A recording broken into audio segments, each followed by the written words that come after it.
లంచాలకు మరిగాడు.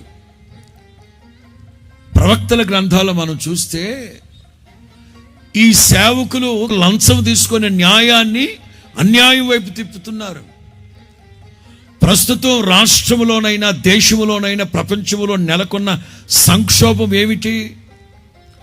వద్దురా, దుర్నీతి డబ్బొద్దు.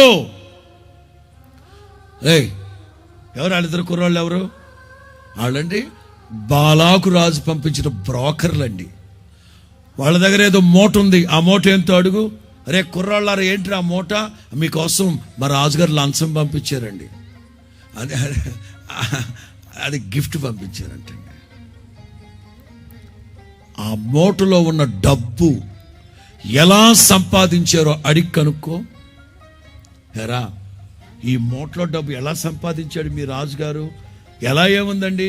వ్యభిచారుల దగ్గర, వాళ్ళ దగ్గర, సోది చెప్పే వాళ్ళ దగ్గర, కర్ణపిశాచు వాళ్ళ దగ్గర, చిల్లంగితనం చేసే వాళ్ళ దగ్గర ఇన్కమ్ ట్యాక్స్ కట్టించుకున్నామండి. ప్రభుత్వాలు ప్రగతి పథంలో సాగుతున్నాయి. ఎలా? తాగుబోతులు కట్టినా దే ఆర్ ట్యాక్స్ పేయర్స్. దుర్నీతి, దుర్నీతి, దుర్నీతి. జాగ్రత్త దైవ జనాంగమా.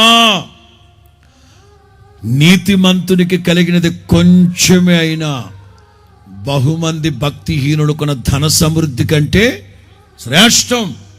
చాలా మంది ఆత్మీయులు ఆసాపులాగా వాళ్ళని వీళ్ళని చూసి మత్సరపడి ఈ భక్తిలోకి దిగి చేతులు కడుక్కొని దరిద్రం ఎందుకు ఎట్లా అయిపోయాం?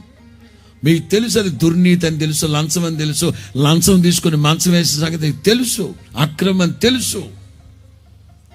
వద్దు వద్దు వద్దు వద్దు, మనకొద్దు. మన దేవుడు మన హృదయములన్నింటికంటే అధికుడై ఉన్నాడు.